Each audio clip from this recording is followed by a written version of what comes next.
Hey, I'm Amanda from Trifecta Fitness. We're proud to be Clarksville's new Get Fit headquarters. Trifecta Fitness is a state-of-the-art spin and strength training studio. Our spin studio is truly one of a kind in this area, complete with 20 state-of-the-art live fitness bikes and an incredible sound system. Our strength training is done in small groups of 6 or fewer, and all of our strength and spin classes are scalable for every level of experience. Come see us in the heart of Clarksville, just behind MAPCO at the corner of Old Trenton Road and Wilma Rudolph Boulevard. Call us for more info at 931-542-6265 or download our Trifecta Fitness app for a full list of upcoming classes. Welcome back. MisFitNation. MisFitNation. We are a show founded by veterans and hosted by veterans and a military spouse. Our mission is to get people to tell their story to the world. If you're an author, share your tips with the MisFitNation. If you're a musician or actor, our audience needs to know how they too can get into the business. Coaches, we love our coaches. Come on, share some of your tips with the audience to help them become better versions of themselves. If you're a corporate leader or an entrepreneur, come on and share how you did it and how hard you have fought for success. If you're a veteran, first responder, or Gold Star family, we would love to have you come on and just share your story with the MisFitNation. We always have time for you. Reach out, we will get you on. If you are feeling down, alone, or starting to see the darkness, stop. Think about those who are around you. You are not alone. You will be missed. If you feel like your problems will be a burden to those in your inner circle, or are embarrassed to share that with them, please dial 988. If you are a veteran, take option 1. We need you to keep pushing forward. Don't make it a permanent solution to a temporary problem. If you're a new listener,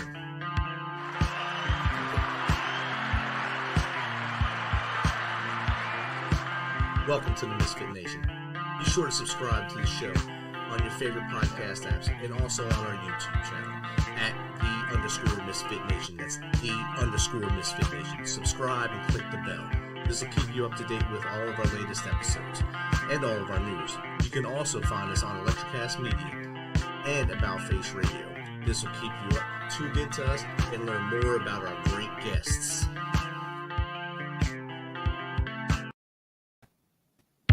Speaking of which, our next guest is a former law enforcement professional and now owner of Public Safety UAS, unmanned aircraft systems.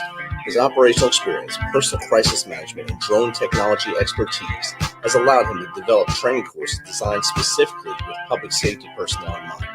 These classes cover current industry trends and drone technologies while providing critical, relevant information to first responders, emergency management, and public safety officials. So without further ado, let's welcome David Young to the MisFitNation. Welcome, David. Hey, thank you, sir. It's awesome to have you here. I'm glad we were able to connect. Just less than a week ago, we actually were connected, I think. And once I seen your intro from, I think, Sean, I said, yeah, I got to have him on here. Sean didn't want to come on, but he wanted you to come on in his stead, I guess. So he told you to come on, or volunteered you to come on, however you would put it. But here we are, and I'm glad to have you here. I just gave a little blurb about you.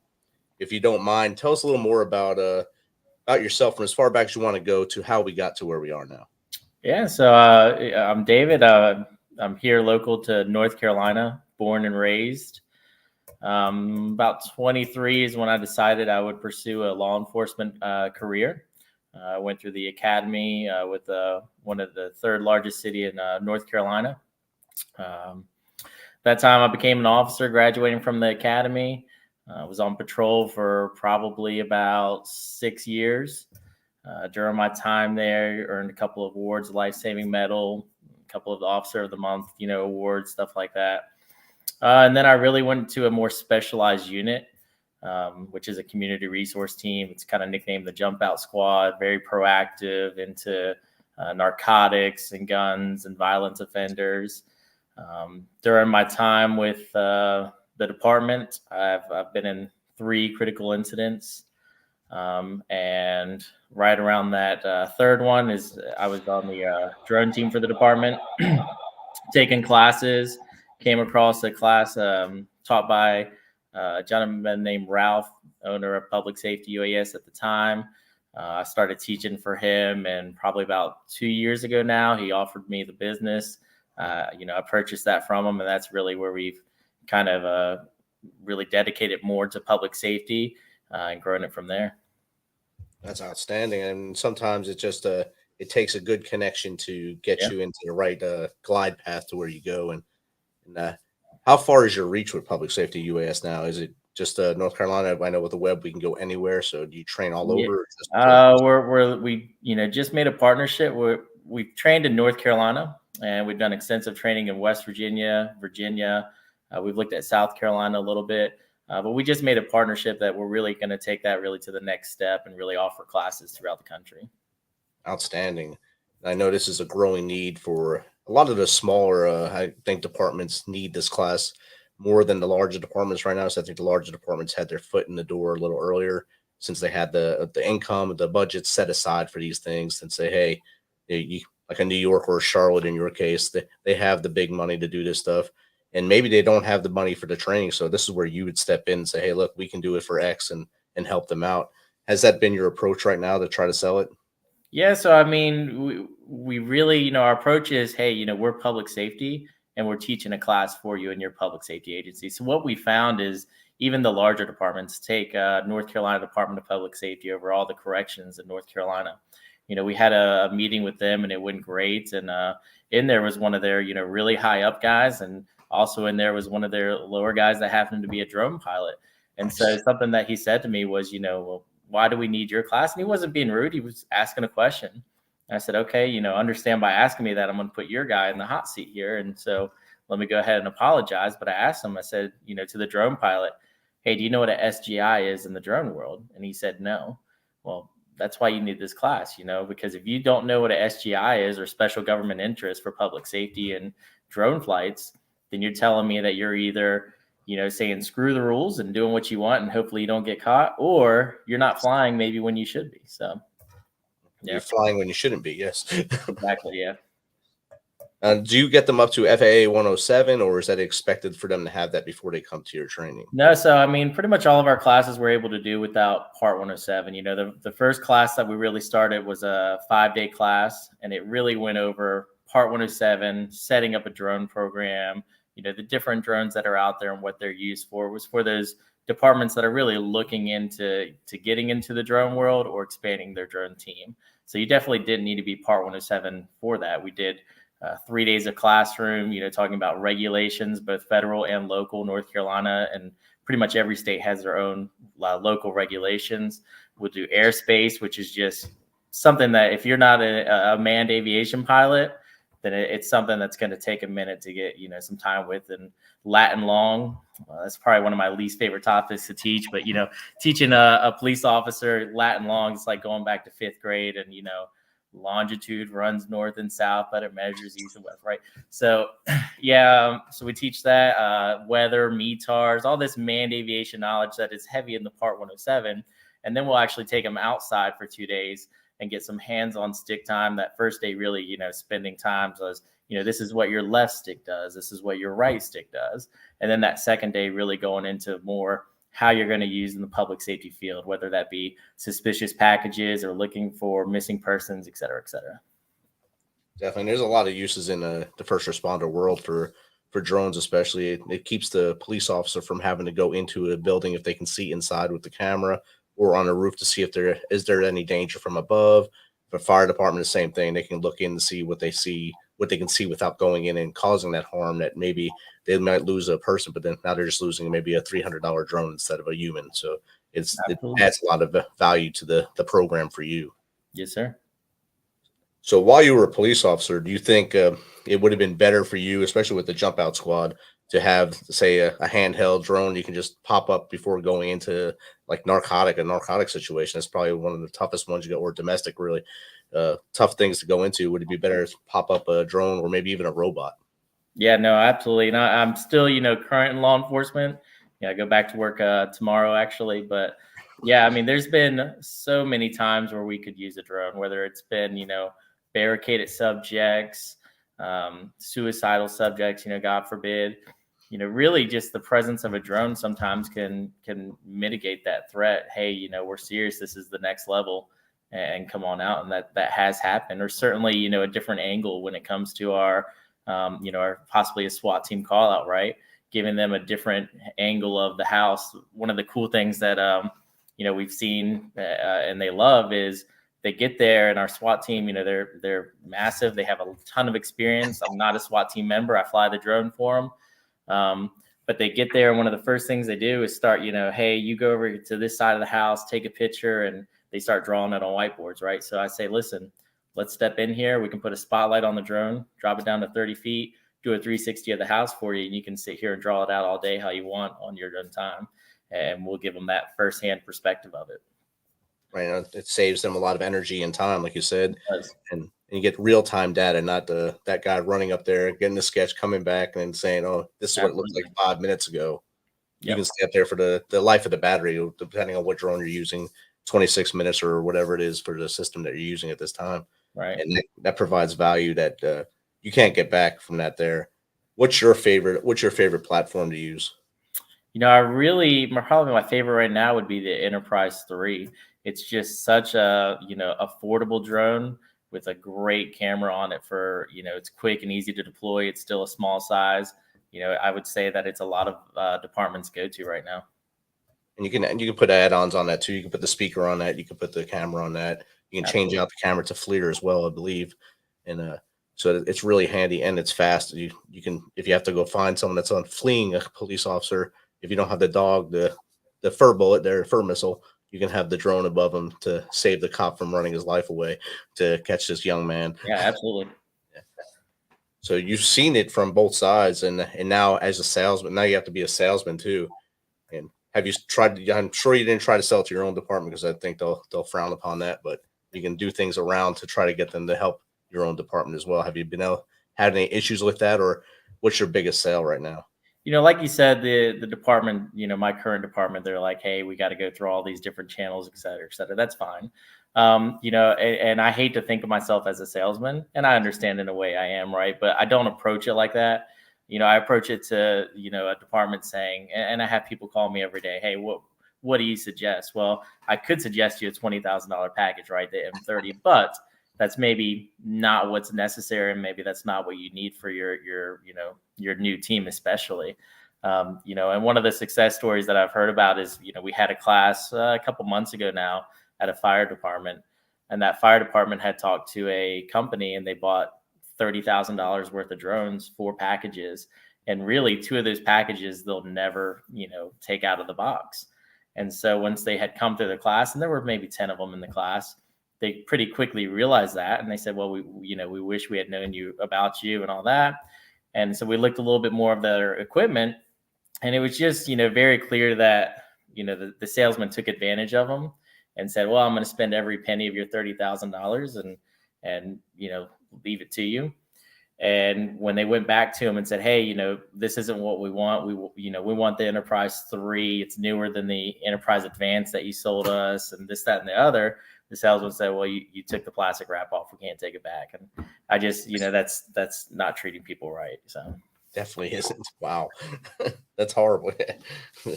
You looked at it too long. It's yours now. Yeah. We definitely take that approach that, hey, we're public safety too. If we can save you money, we're going to save you money. We're going to tell you what we think you need, and you do what you want with that knowledge. Now, some people will say, and I've had it happen, well, yeah, that Enterprise 3 is great, but I want the M30. Hey, spend away. That's okay. If you have the budget, spend what you want to spend for. I mean, right. Your pocket more than I do, and I'm here to help you make those skills better. Right. Yeah. Like I told you on my side, I teach the opposite side of what you do. So I'm the military side. So we train them to detect and defeat as many of that same class of drone as possible. So I do get to see a lot of the new stuff new birds that come out. I'd say the Enterprise 3 is pretty nice. The Phantom 4 was my favorite for a while because it's so versatile. It's a beautiful little rig. And I think a lot of people go to that, and especially the enemy loves those for some reason because the carry capabilities of them. Crazy videos from Ukraine from them. Yes, definitely. And then like the Matrice 600 or the Matrice 800, 900, 1000s for the carry capabilities. Cartels use them all the time to fly over the border, carrying drugs and stuff. So I'm not sure how much you see that in North Carolina, But as far as the opposite side of the fence carrying it, do you see that as well? Yeah. So, that was our class that we started with, was that week-long Part 107 class. And we joke around, we have a lot of fun, but at the end of the class, I give them an eval. I say, you eval me. What can I do better to make this class better for the next, public safety coming through? And, something that I was doing in that week-long class was I was spending about an hour talking about what I call the threat of drones, right? So how are criminals using these drones to smuggle, drugs and weapons into prisons? It's happening every single day. I'll show them videos of the cartel, dropping bombs on another cartel, and I'll tell them, and I'll be straight, with you as well. I'm not going to pretend to care that, one cartel is using a drone to drop bombs on another cartel. But I tell them, think of that and take it, Christmas parade, or God forbid a school, and it's my personal opinion that we're, one 9/11 terroristic attack, the next one's going to be using drones. And so we spend, an hour showing them videos. Hey, here's a Glock that somebody's put on or a Glock that somebody's put on a drone, and it's, it's firing and it's working. Imagine if that happens to your agency tomorrow. And I'll end it with, talking about, at least in that 1 hour originally, I was ending it with asking, the chief in the classroom or the captain or the sergeant, hey, this happens to your agency tomorrow. What are you doing? Right. And so there's a lot of whole blank stares and I don't knows. And then, of course, you're talking to cops. So somebody's like, well, I'm just going to shoot the thing down. Right. I'm like, listen, I know I've seen, in my department, there's people that can't shoot at 25 yards, let alone if they're abiding by law 400 feet. Right. It's just not going to happen. And moving. Let's say that there's a secondary device on the thing. Right. You've just created its own, payload drop. So that's just not a great idea. Right. So in my evals, I was getting a whole lot of, well, great. You scared us. Now, can you tell us, have a class, talk about more of how, criminals are using drone. Let's go into more detail about it.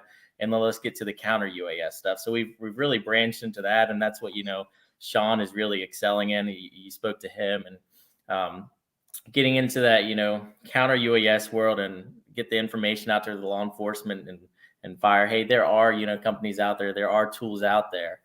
Maybe we don't have the mitigation, equipment ready for us, but at least we have the detection, and let's, detect the drone, let's detect the pilot, and let's go, stop this madness from, happening. And we're seeing a lot of that early success in our prison systems. We have a pilot program right now in a Virginia facility that we've had some success with. So that's been great. Yeah, we've seen a lot I think Ohio was the first state that was reporting the contraband getting flown in, and a lot of it, not just a little bit. Like you're saying, they're flying weapons, drugs, money, anything possible to get into their friends. But they were also forgetting that there's cameras on most prisons that see things, and they can follow you back to your car or wherever you're flying from. So they wound up being roommates in the prison as well. But that doesn't stop them from doing it because it's so cheap to do that. It's a lot cheaper to fly that in and maybe risk a couple of years in jail for getting that in there and keeping it alive, I guess, and not getting your family killed for that side, for the enemy side.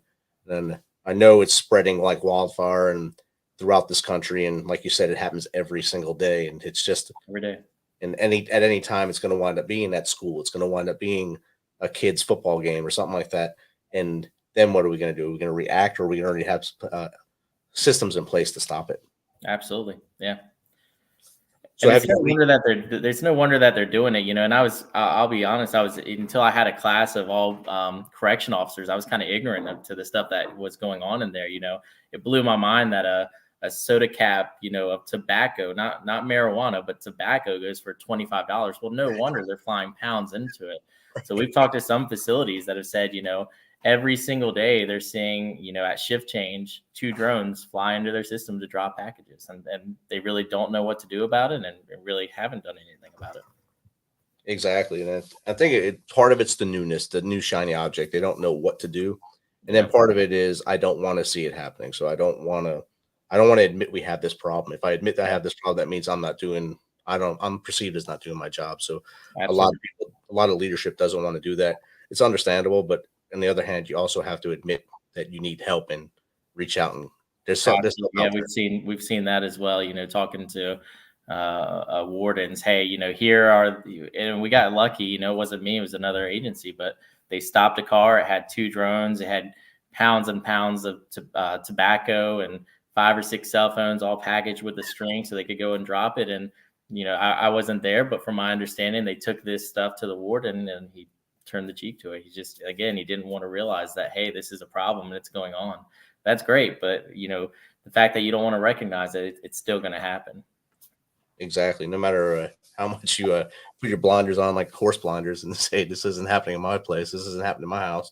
There's people on the outside like yourself and your brothers and sisters that are out there on the street that see these people that are planning to do it and then successfully do it right in front of them. So it has to, you have to open their eyes, and I guess it'll take someone getting hurt inside their facilities to realize. Unfortunately.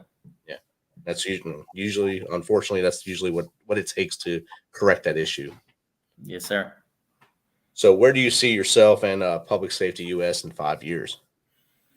Man, that's a crazy question. I mean, we are, to be honest, when I purchased the company, the guy who I purchased it from, he was teaching at 2 schools and 2 classes at each school a year, so 4 classes. So when I bought the company, I said, I want to do 8 classes. If I can do 8 classes the next year, which was 2022, I think it was, I said I'll feel successful. And we did almost 30 classes in that first year, and we already have that scheduled to the next. So it's definitely growing. The team's growing, the partnerships are growing, and we've made a lot of connections. And I enjoy meeting people, and going to the UAV commercial expo in Vegas is great. You just meet so much, and there's so much knowledge out there. And to be honest, originally, I said I never want to leave policing. I love what I do. I truly am passionate about law enforcement, and the people that I work with are like family to me. And then, I was involved in a critical incident maybe almost a year and a half ago now. It was a shooting. The person didn't die. It was, pretty straightforward, but just the politics in the area, I was basically put on ice for a year. Wow. And that was bad enough, over a year, and that was bad enough, right? I'm seeing my friends. I can't help them, et cetera, et cetera. I'm going to an office and not, doing what I got into law enforcement to do, which was to help people and work with the people around me. And that was awful. To make that worse, I got a call one night on a Sunday night at 9:00 from my attorney, which is never a good thing, right? And he said, hey, just got to let you know, the rumor is that your stuff's going to grand jury tomorrow. I'm thinking, goodness, why? So it didn't, but it was the most stressful night of my life. Stressful for my wife, and so I said, you know what, if we can grow this big enough, if the team and I can make this big enough, then maybe I don't need to be in law enforcement anymore. So kind of see where that's going, and in 5 years, I see that drone programs are going to get bigger and bigger. DFR, or the Drone First Responder Program, is huge right now. There's, from my knowledge, only one agency in North Carolina has it. It's an agency that's close to me in Winston-Salem. They're having some great success with it, but I really see that that's where law enforcement and public safety is going with it.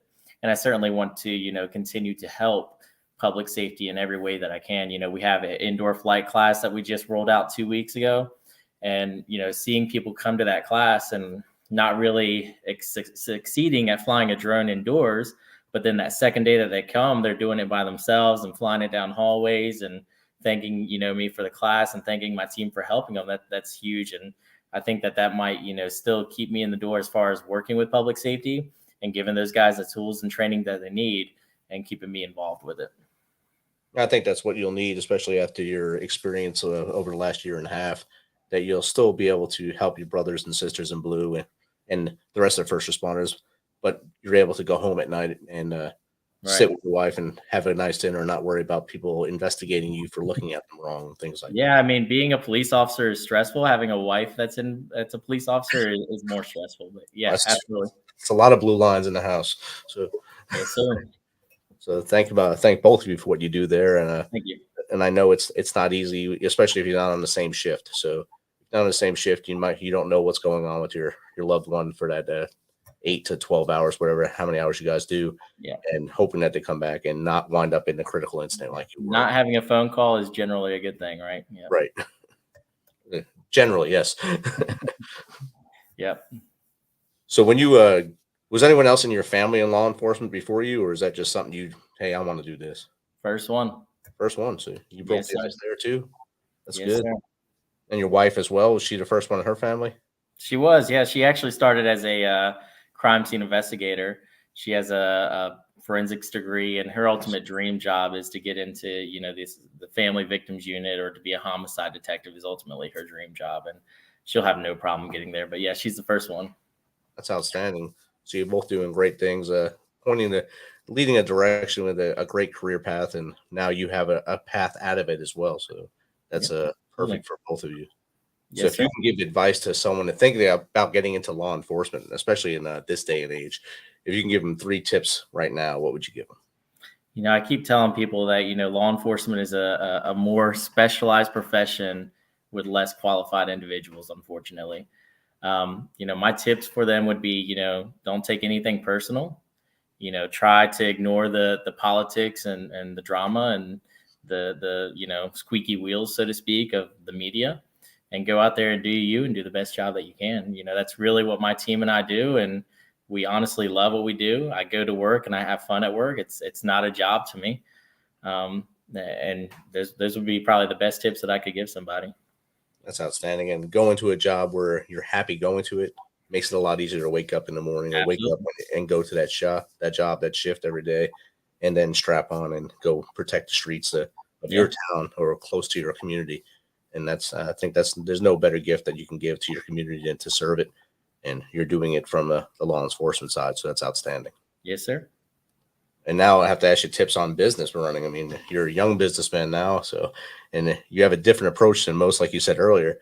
If you could give someone tips on starting a business and maybe keeping it afloat and pushing it in the right direction, what would that be? Yeah, I mean, go for it and treat people right. That's really what, any of my instructors and I try and do is, we're going to go forward and treat you right.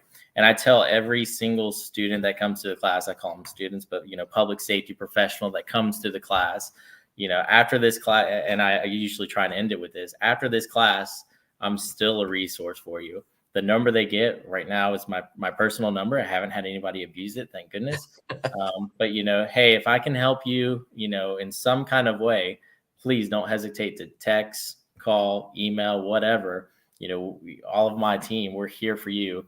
We want to see you guys succeed. And that's honestly the most rewarding part to this business right now is, having that, new person in your class, the poor fellow that his job has, or his, agency has tasked him, hey, you go to this class and you come back and you set us up a drone team.